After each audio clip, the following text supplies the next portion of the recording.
오늘 말씀의 제목은 거듭난 자의 생활이었습니다. 거듭났다라고 하는 말은 다시 태어났다는 거죠. Again birth. 그래서 두 번 태어났다는 얘기인데 어떻게 사람이 두 번 태어나겠습니까? 이 말씀을 영적으로 알아듣지 못하면 니고데모와 똑같은 사람이 되는 거죠. 예수님에게 밤중에 가서 도대체 어떻게 해야 하나님 나라에 들어갈 수 있습니까? 어떻게 하면 영생을 얻을 수 있습니까? 다시 태어나야 된다. 어떻게 다시 태어날 수 있습니까? 물과 성령으로 거듭나야만이 하나님 나라에 들어갈 수 있다. 그런 얘기는 사람이 알 수 없다. 성령께서 임으로 하는 것이다. 마치 바람처럼 말이다. 우리는 하나님의 자녀입니다. 하나님의 자녀는 거듭난 자라는 것입니다. 다시 태어난 거죠. 본문 말씀을 보니까 조상들이 물려준 그런 헛된 행실의 그 죄 때문에 이제 우리는 그 생활을 계속 하고 있었다. 그 말은 아담 이후에 모든 사람들이 다 그렇게 죄를 짓고 잘못을 저지르고 하나님 말씀을 듣지 않고 지금까지 살아왔다. 그 말씀입니다. 하나님께서 원하시지 않는 그런 생활 방식을 택해서 살아왔던 것입니다. 그러니까 하나님 말씀을 듣기는 들었는데 자기 스타일로 살았다는 거죠. 그게 지금 베드로가 성도들에게 지금 하는 편지 내용이에요. 예수님을 믿는데도 우리 그냥 자기 스타일로 살고 있다는 거예요. 그래서 구약시대는 우상도 섬기고 점도 보고 굿도 하고 이방 사람들 하는 대로 하며 살았다는 것입니다. 그러다 보니 살아계신 하나님을 외면하고 진실로 경외하지 않았다는 것입니다. 그래서 예배도 형식적이고 예물도 형식적이고 또 뿐만 아니라 성전에 예배로 와서 그저 마당만 밟고 왔다 갔다 오는 그런 사람들이었다는 것입니다. 그런데 결국 이런 생활이 계속 이어지자 자신들은 이렇게 생각한 거죠. 우리는 선택된 백성인데 우리가 무슨 이런 것 좀 한다고 해서 잘못한 거냐, 이렇게 등한시하고 무시했던 결과가 결국은 하나님을 불순종하고 거역하고 그리고 배은하는 백성이 되고 말았습니다. 그런데 그 악하고 헛된 생활 방식 살았던 조상들 따라 사는 우리들의 그런 모든 죄 때문에 하나님의 아들이신 예수 그리스도를 이 땅에 보내셔서 우리 대신 속죄의 제물, 대속의 제물이 되셔서 우리를 죄악에서 구원해 주셨다. 그 말씀입니다. 그러니까 거듭남이라는 것은 죄인이 하나님의 말씀, 곧 복음을 듣고 믿어서 예수님의 그리신 보혈의 피로 말미암아 깨끗하게 되었고 다시 태어난 것을 말합니다. 어떤 그 교단에서 계속 거듭남, 죄사함 이 말을 잘못 사용해서 우리가 좀 듣기가 거북해요. 사실은 굉장히 좋은 말이에요. 죄사함도 좋은 말이고 거듭났다는 말도 좋은 말인데 이단들이 사용하니까 신천지도 얼마나 좋은 말이에요. 근데 신천지가 이단이기 때문에 우리는 그 말을 그냥 안 쓰려고 그래요. 신천신지, 새하늘 새 땅, 천국 하나님의 나라는 말이라잖아요. 말 얼마나 좋습니까? 마치 거듭난도 마찬가지예요. 그들이 오해하고 오용하고 잘못 사용하기 때문에 잘 사용하지 않아서 그런지 거듭났다라는 말처럼 좋은 게 없어요. 그 말은 나는 하나님의 자녀라는 것입니다. 이보다 좋은 말이 어디 있겠습니까? 즉 죄로 죽었던 우리가 그리스도로 말미암아 다시 살아났다, 그 말씀이에요. 이런 사람은 곧 하나님께로부터 난 자라 그랬어요. 하나님께로 났다. 우리가 처음에 어디서 납니까? 그렇습니다. 모태로부터. 어머니 우리 뱃속에서 있다가 우리가 밖에 세상으로 나오잖아요. 이건 첫 번째 우리의 태어남이고요. 두 번째 태어남은 하나님께로부터 났다 이 말이에요. 그러니까 니고데모처럼 부모 뱃속에 들어갔다가 나온다는 게 아니라 우리의 영혼이 죽었는데 우리 영혼이 다시 살아났다 그 말이에요. 오늘날 영혼은 죽고 육체만 산 사람이 얼마나 많습니까? 그죠? 불신자는 다 살았으나 죽은 자들이에요. 영혼이. 그들은 죽은 자들이지 산 자들이 아니에요. 우리는 영혼이 살았으니까 차원이 다르잖아요. 우리가 사는 세상, 그들과는 다른 세상이잖아요. 똑같은 세상 것을 우리가 바라보고 살지만 우리는 다른 세상을 바라보며 사는 겁니다. 차원이 다른 거죠. 그게 거듭난 자예요. 거듭난 자는 바라보는 것도 다르고요, 생각도 다르고요, 행동하는 것도 다릅니다. 왜냐? 우리는 신분이 다르니까. 우리 신분은 바로 하나님의 자녀고 우린 거듭난 자라는 겁니다. 때문에 이렇게 하나님의 말씀으로 거듭난 자는, 즉 물과 성령으로 거듭난 자는 이 세 가지 행동이 필요합니다. 첫 번째, 우리가 행동해야 할 것이 믿음과 소망이 하나님께 있어야 합니다. 자, 믿음과 소망이 하나님께 있어야 한다. 본문에 있는 말씀이에요. 자, 믿음이라는 게 무슨 말일까요? 그렇습니다. 믿는 겁니다. 그래서 우리 하나님을 무한 신뢰하는 겁니다. 그냥 적당히 믿는 게 아니라 엄청나게 믿고 따르는 거죠. 우리가 이게 믿고 따른다는 것은 조금도 의심함이 없이 우리 하나님의 말씀을 듣고 그대로 따른다는 것입니다. 뿐만이 아니라 그런 무한 신뢰에 대한 하나님께 대한 소망이 내 것이 하나님께 있다는 것입니다. 나의 소망이 하나님께 있어야 한다는 것이죠. 그 이유는 우리가 예수 그리스도를 죽은 자 가운데서 살리시고 영광을 주신 그 하나님을 예수 그리스도로 말미암아 믿는 자이기 때문이다 라고 본문에서 말씀하고 있어요. 그 말은 나를 살려주신 그 예수님을 하나님 아버지께서 보내주셨다는 거죠. 근데 그 하나님께서 보내주신 예수님을 우리가 믿는 자이기 때문에 우리는 하나님을 무한 신뢰하고 이 땅에서의 그 어떤 것보다도 하나님께 소망을 두고 살아야 한다는 것입니다. 요한복음 3장 5절에 예수님께서 이렇게 말씀하십니다. 진실로 진실로 네게 이르노니 물과 성령으로 거듭나지 아니하면 하나님 나라에 들어갈 수 없다. 예수님 믿고 천국 가는 걸 당연하게 생각하지만 오늘 우리가 예수님 믿는다라는 말은 이와 같이 하나님을 무한 신뢰하며 그의 보내신 자 예수 그리스도를 우리가 믿어야만이 우리는 거듭날 수 있고 그래야만이 하나님 나라를 들어갈 수 있는 겁니다.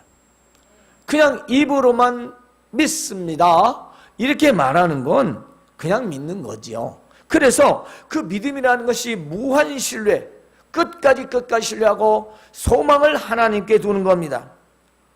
그런데요, 거듭난 자는 하나님을 신뢰합니다. 반드시 신뢰하죠. 하지 말라고 해도 신뢰합니다. 왜냐? 믿기 때문이죠. 여러분은 그렇지 않습니까? 어떤 사람인가를 믿으면 계속 신뢰하죠. 실망을 주지 않는 한 계속 신뢰하지 않습니까? 네, 하나님은 실수도 하지 아니하시고 번복하지도 아니하시고 우리를 해롭게도 하지 아니하시고 우리 영원한 천국에 보내주시고 우리의 영원한 아버지이신데 우리가 왜 그분을 불신해야 되겠습니까? 그분을 신뢰해야 마땅하죠. 때문에 우리는 반드시 하나님의 자녀라면 신뢰하게 되어 있습니다. 즉 예수님을 통하여 하나님을 믿고 신뢰하는 거죠. 하나님을 믿고 신뢰한다는 말을 우리의 삶 속의 말로 옮긴다면 세상의 그 어떤 것보다 더 하나님을 믿고 사는 것을 말합니다. 세상의 그 어떤 것보다 하나님을 더 신뢰한다는 것입니다. 따라서 하나님을 믿고 사는 자는 세상에서 아무리 흔들어도 돈이나 물질에 흔들리지 말아야 합니다. 흔들리지 말아야 합니다. 그건 돈을 믿는 거예요. 그래서 돈이 흔들리는 거예요. 돈 때문에 자신이 생활이 흔들리고 마음이 흔들리고 다 흔들리는 거예요. 왜냐? 돈이 더 믿음직스러워. 하나님은 그냥 계시고 나는 돈이 있어야 돼. 그러면 그 사람은 하나님 믿으면서 돈도 믿는 두 마음을 품은 자죠. 그 어떤 강한 권력과 성공과 큰 명성을 얻는다 할지라도 하나님을 더 믿고 더 신뢰하는 것입니다. 왜냐하면 우리를 주에서 구원해 주신 예수 그리스도를 통하여 하나님을 믿기 때문인 것입니다. 하나님만 덜렁 계신 것도 아니고 예수님만 덜렁 계신 것도 아니에요. 오직 예수가 꼭 좋은 표현만은 아니에요. 예수님을 믿어 하나님을 섬기는 게 우리의 신앙입니다. 왜냐? 아들을 보내주셨으니까. 예수님만 떡 빼라도 안 되고 하나님이라고 딱 이렇게 하면 정말로 그 신앙은 잘못된 신앙이 될 수 있어요. 그리고 거듭난 자는 이 세상에 소망을 두지 말아야 합니다. 여기서 소망이라는 것은 최종적인 걸 말합니다. 우리가 비전도 가지고 또 도전의식도 있어야 돼 마땅합니다. 그리고 꿈이 있어야죠. 그러나 여기서 말하는 소망은 최종적 마지막 궁극적 목적이 우리는 어디에 있느냐 이 말이에요. 돈을 많이 벌어요? 좋은 직장 들어가요? 결혼도 멋진 남자 멋진 여자하고 마음에 드는 사람하고 해요? 그래서 잘 먹고 잘 살아요? 그리고 마지막은 어디예요? 마지막을 우리가 생각하고 이 세상의 모든 것, 모든 일, 모든 계획을 설정을 하는 겁니다. 예, 우리 젊은 사람들은 잘할 거예요. 컴퓨터 아니면 뭐 기타 미디어계는 반드시 설정을 해야 돼요. 그 설정을 하지 않으면 돌아오니 주잖아요. 우리의 신앙생활이 정말 하나님께 소망을 딱 두고 마지막 종착지가 거기라고 했을 때 우리의 일상적인 모든 생활 초점이 그를 향해야 된 말이에요.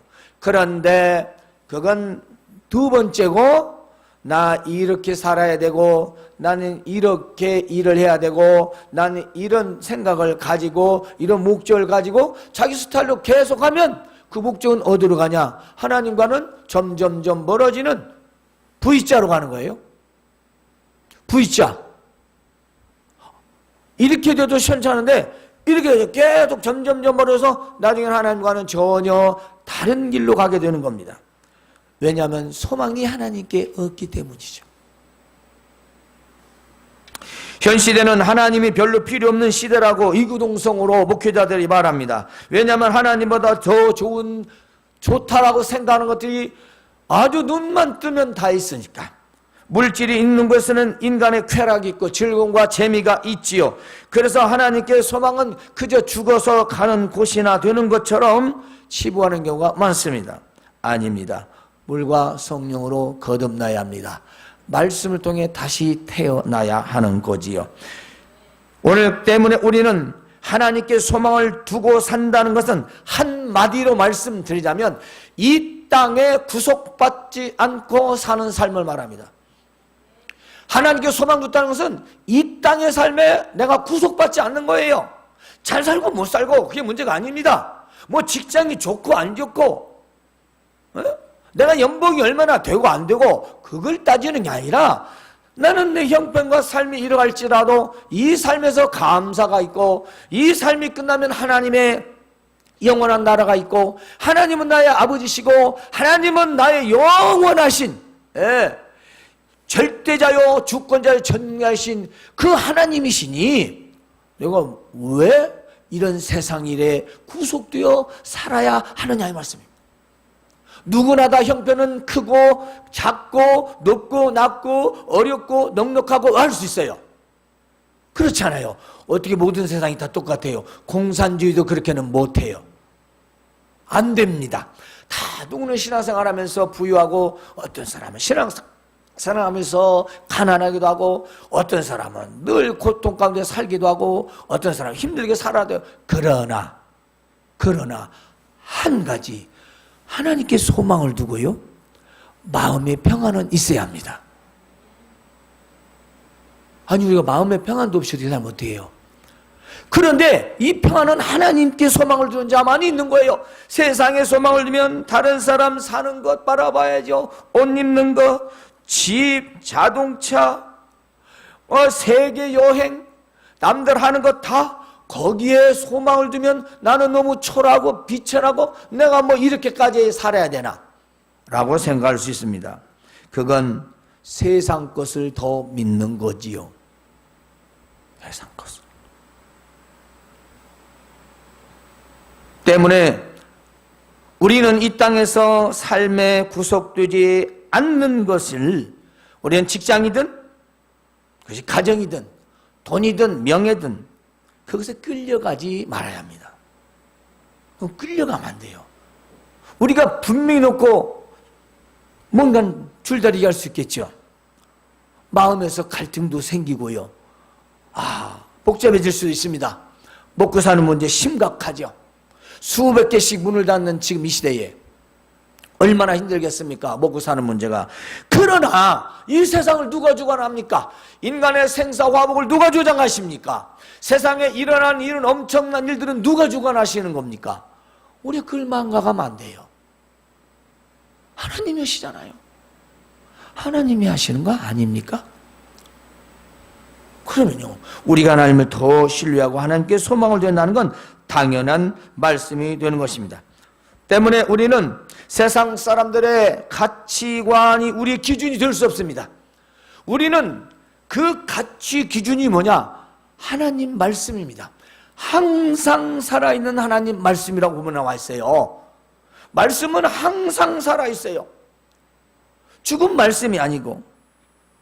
때문에 우리는 하나님 말씀에 기준을 두고 살아야 합니다. 왜냐하면 우리는 죄와 사망에서 구원을 받아 천국을 향해 가는 천국 백성이요, 하나님의 자녀요, 거듭난 자이기 때문입니다. 따라서 우리의 모든 소망 마지막 귀결점은 어디냐? 하나님께 있다는 것입니다. 우리가 세상에 여러분이 살아도 그 최종 목적을, 그래, 나는 하나님께 소망을 두고 살아야지, 난 천국이야 라는 생각을 한다는 거예요. 하지 말라는 게 아니라. 그러면 벌써 정리가 딱 됩니다. 하나님께 소망 두고 천국, 그러면 내가 이걸 해야지 말아야지 할 때 어떻게 해야지, 이건 답이 나오는 거잖아요. 어저께 예수님 믿은 거 아니니까 다 알아요. 이건 이렇게 하면 안 되겠구나. 이건 이거 하나님 안 좋아하시겠네. 이건 하나님 좋아하시네. 왜냐, 이미 딱 설정이 됐기 때문에. 여러분 그렇지 않나요? 당연한 거 아닌가요? 우리가 하루에 일을 계획하고 목적으로 가면 다른 일은 정말 생명이 위독하고 급한 거 정말 중요한 게 아니면 다 미루잖아요. 오늘 일을 위해서. 그러지 않나요? 오늘 중요한 일을 목적으로 삼았으면 그 일을 향해서 하는 건 우리의 사람의 생각. 마치 그것처럼 우리가 인생의 마지막에 최종 목적이, 우리 하나님께 소망을 둔 사람은 모든 것을 미루면서 하나님께 초점을 두고 하나님께 소망을 두고 천국을 향해서 살아간다는 것입니다. 만일 하나님께 소망을 두지 않는 것은 결국 모든 것이 다 헛될 뿐입니다. 헛될 뿐입니다. 헛된 인생을 사는 거예요. 두 번째는 우리가 영혼을 말씀으로 깨끗이 해야 됩니다. 우리의 영혼은 깨끗해졌지만 우리는 늘 더러워질 수 있는 가능성이 늘 있습니다. 그걸 죄성이라고 그래요. 자, 그래서 우리 영혼을 하나님 말씀으로 늘 깨끗이 해야 되는데, 우리는 정결한 사람이기 때문에요. 원래 깨끗하지 못했는데 우리가 깨끗하게 되었잖아요. 그러니까 이 깨끗한 사람은 다시 오물에 빠지면 안 되잖아요. 전에 더러운 죄에 빠져서 살다가 예수님 믿고 하나님의 자녀가 되었습니다. 그럼 마치 흰 옷을 입은 사람과 같아요. 그 흰 옷을 입은 사람이 그냥 비가 오는데, 그리고 바람 부는데, 흙탕물 있는데, 쓰레기 있는데, 이런 데 막 다니면 어떻게 되겠어요? 내가 그거 묻히려고 다닌 건 하지만 다 묻게 되어 있죠. 안 다녀야죠. 안 다녀야 안 묻는 거지. 막 거기를 막 뛰어다니면서 나는 기술껏 다니면 돼. 흙탕물 안 튀어. 그렇게 돼요? 그렇습니까? 흰옷 입고 그래요? 절대 안 그러죠. 예, 아주 그냥 의자 앉을 때도 뭐 하나님만큼 티끌어 있는지 다 살피죠. 등에 의자에 묻는 거 닦죠. 아유, 차면 또 시트에 뭐가 묻었을까 또 다 닦죠. 왜? 그 흰옷 때문에. 그런데 우리 영혼은 그렇습니다. 하나님 말씀으로 점검하고 보고 내 영혼이 죄악에 빠지지 않았을까? 내가 혹시 죄악된 것을 생각하지 않았을까? 내가 혹시 오늘 잘 모르고 죄를 짓지 않았을까? 하나님 말씀으로 점검하고 우리가 더럽혀진 부분은 세탁을 해야 한다는 것이죠. 세탁. 세탁은 바로 빨래를 하는 겁니다. 세탁기에 넣으면 빨래는 되지만 우리 영혼은 빨 수가 없어요. 오직 하나님 말씀으로만 우리는 깨끗해질 수 있는 것입니다. 말씀과 기도로 거룩해지는 우리의 영혼인 것입니다. 때문에 우리는 하나님 말씀을 통해서 우리 영혼이 날마다 깨끗해져야 한다는 것입니다. 이것은 진리의 말씀을 듣고 순종함으로 영혼이 깨끗해지는 것이요, 바로 그때 우리는 아멘이라는 것입니다. 아멘이 우리를 깨끗하게 하는 거예요. 아멘이 하나님 말씀이 내 안에 들어왔다는 뜻입니다. 아멘이 없다는 건 노멘이지요. 노멘. 네. 히브리서 4장 12절에 보면 하나님의 말씀은 살아있고 활력 있어 좌우의 날선 어떤 것보다 예리하며 혼과 영과 및 관절과 골수를 찔러 쪼개기까지 하며 그의 마음의 생각과 뜻을 판단하나니. 판단하나니. 살피고 판단한다. 하나님 말씀이 내 안에 들어와 있으면 그 말씀에 대해서 정리를 하는 겁니다. 잘못된 건 잘라버리고, 그렇죠? 썩어져 버린 건 잘라버리고, 고름도 짜내버리고, 그리고 심령의 골수를 쪼개서 해부해서 나쁜 것들을 싹 없애버린다는 겁니다. 하나님 말씀이 내 안에 들어왔을 때, 하나님 말씀을 내가 아멘으로 받았을 때 그것들이 나도 모르게 싹 다 사라져버린다는 것이죠.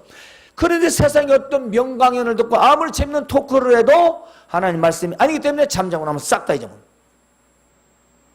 그냥 재밌는 몇 마디 정도. 그 기억나는 거죠. 그것은 아무리 영혼에 도움이 안 되죠. 그런 하나님 말씀은 내 안에서 관절과 골수를 찔러 쪼개서 우리의 심령을 다 파지, 내 생각, 잘못된 생각, 더러운 생각, 이 모든 세상 것들을 다 싹 다 없애버린다는 것입니다. 때문에 하나님 말씀으로 영혼을 깨끗이 한다는 것이죠. 요일 3장 9절에는 이 말씀이 있어요. 하나님께로부터 난 자마다 죄를 짓지 아니하나니 이는 하나님의 씨가 그 속에 거하며 범죄하지도 못하는 것은 하나님께로부터 났기 때문이다. 하나님의 자녀는 죄를 질 수가 없다라고 단정을 해요. 근데 우리는 뭐라고 하죠? 어떻게 그렇게 사냐고죠? 아니면 성경에 그렇게 써 있어요.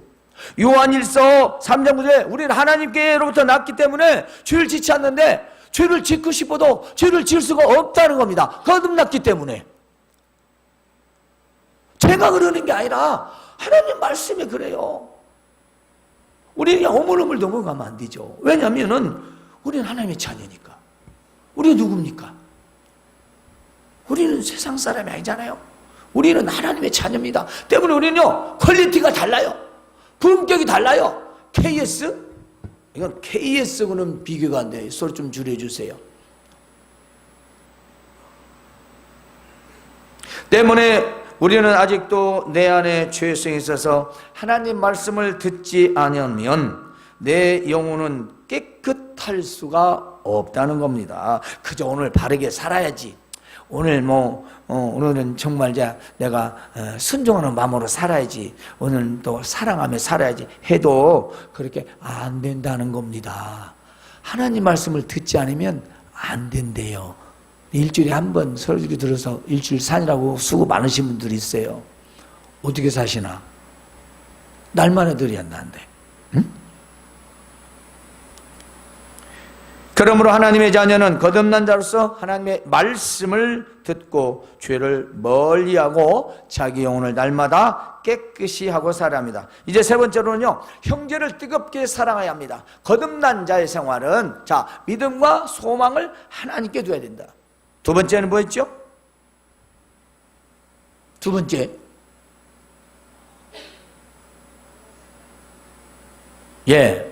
말씀으로 영혼을 깨끗이 한다. 영혼을 말씀으로 깨끗이 해야 한다.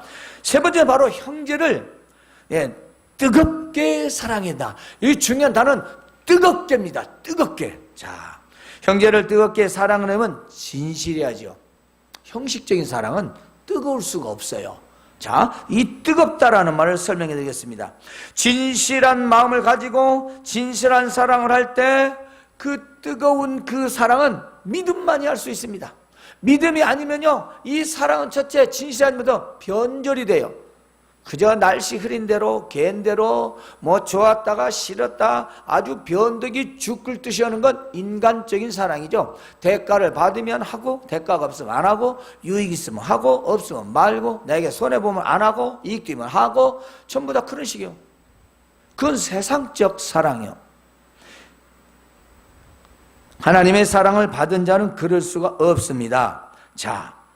형제를 거짓없이 진실하게 마음으로 뜨겁게 서로 사랑하라. 하나님 말 중에 뜨겁게라는 단어는요, 당기다라는 뜻이 돼요. 당기다.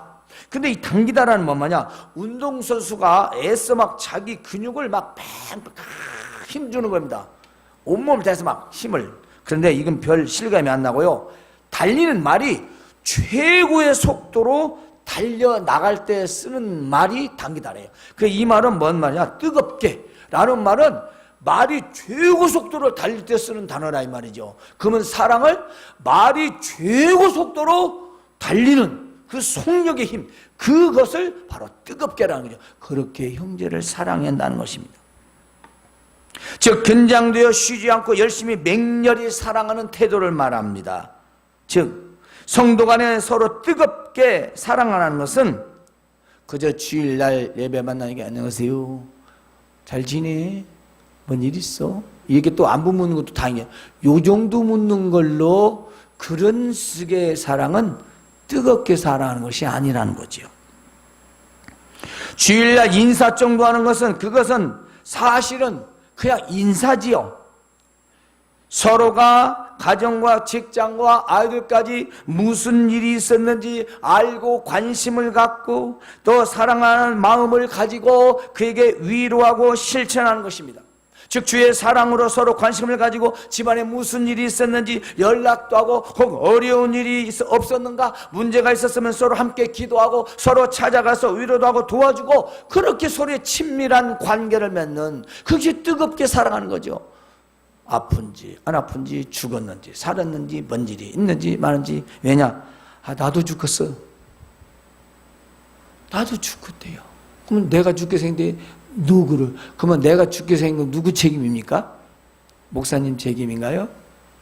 하나님 책임인가요? 자기 책임이죠. 왜냐? 죽게 생긴 자들 다 불러서 살게 해주셨잖아요. 그리고 다시 살려주신대잖아요. 그 새 힘도 주시잖아요. 하나님 말씀을 듣고 순종하고 그대로 살면 새 힘도 주고 능력도 줘서 이 세상을 헤치고 나갈 수 있게 하시겠다고 우리에게 아들을 내어주셔서 우리를 사랑해 주시지 않습니까? 그러면 우리는 그리스도의 사랑을 진실하게 실천해야 한다는 것입니다. 제가 성경 구절을 2개 읽어드릴게요. 요한일서 3장 14절 19절 보면 우리는 형제를 사랑함으로 사망에서 생명으로 옮겨간 줄 알거니와 사랑하지 아니하는 자는 사망에 머물러 있느니라. 그 형제를 미워하는 자마다 살인하는 자니 살인하는 자마다 영생이 그 속에 거하지 아니하는 것을 너희가 아는 바라. 알고 있다는 겁니다. 두 번째, 요한일서 4장 20절에서 5장 2절을 보면 누구든지 하나님을 사랑하노라 하고 그 형제를 미워하면 그는 거짓말하는 자니 보는 바 그 형제를 사랑하지 아니하는 자는 보지 못하는 바 하나님을 사랑할 수 없느니라. 세 번째, 베드로전서 4장 8절은 무엇보다 뜨겁게 서로 사랑할지니 사랑은 허다한 죄를 덮느니라. 여러분, 형제를 미워한다는 것은요, 관심이 없다는 겁니다. 가장 무서운 것이 뭐래죠? 미움보다 더 무서운 게 무관심이에요. 무관심은요, 미움은 미웃기라도 있지, 그 미움도 없는 게 무관심. 이 무관심인데, 이 관심이 없는데, 상대가 무슨 일을 하든, 당하든, 살든, 뭐 어떻게 살든, 나와 별 상관이 없다는 거죠. 성도가 그렇게 살든, 지금 성도를 말하는 겁니다. 피를 나는 형제를 말하는 게 아니라, 우리 성도끼리 살든지, 죽든지, 무슨 든지, 나하고는 별 상관이 없는 거예요. 그래서 고통을 당해도, 어려움을 당해도, 슬픈 일을 당해도, 남의 일이 되는 겁니다. 겨우 인사치레 정도하고 다들 알아서 하겠지 하는 마음이죠. 이것은요, 형식적인 관계예요. 그리고 마지못해 하는 인간관계일 뿐입니다. 형제를 진실하게 뜨겁게 사랑하는 것은 아니죠. 오늘 핵심은요, 미워한다는 것은 사랑하지 않는다라는 것입니다. 즉 사랑하지 않으면 미워하는 것이 된다는 겁니다. 그게 오늘 말씀의 바로 또 세 번째 핵심이에요. 나는 미워하지 않아. 근데 사랑하지 않으면 미워하는 거라는 거죠. 뭐 그것을 미움을 가지고, 여러분 사실 어떤 이유로든 우리 미움이 시작되면요, 상대가 보기 싫고 만나기 싫고 말하기도 싫지 않습니까? 그런데 이런 마음이 쌓이고 쌓이면 되죠? 점점 마음이 무서워지고 나중에는 사람을 죽이게 됩니다. 본래 살인도 미움에서 시작되잖아요. 그래서 이 미움이란 건 예수님은 형제를 미워하는 자마다 살인하는 자다. 요한 1세도 살인자라요. 사람을 죽이는 거다. 미워하지 마세요. 우리 성도끼리 사랑하시고 우리가 살아야 합니다. 뉴스를 보세요. 이 잔인한 살해는 반드시 어떤 이유로든 미움이 있어요. 그래서 아주 그냥 무참히 피어나 열지 없이도 사람을 막 이렇게 죽이잖아요. 에? 유기라고. 왜냐하면 미움 때문에. 형제를 사랑하지 않는 자는 형제를 미워하는 자요, 형제를 미워하는 자는 살인하는 자이다. 마귀는 처음부터 모든 사람을 미워하고 살인하였고, 형제를 미워하는 자는 마귀에게 속해 있다. 마귀에게 속해 있대요. 그래서 보지 못한 하나님을 사랑할 수 없다는 겁니다. 그리고 서로 사랑하면 서로의 잘못과 죄를 덮어준다는 것이죠. 여러분, 우리는 거듭난 자입니다. 우리 하나님의 자녀로서 세 가지를 늘 기억합시다. 첫 번째로 믿음과 소망이 하나님께 있어야 합니다. 영혼을 말씀으로 깨끗이 하고요, 형제를 뜨겁게 사랑하시길 바랍니다. 이 세 가지 생활 속에서 늘 실천하시는 저와 여러분 되시기를 주님의 이름으로 권면합니다. 하나님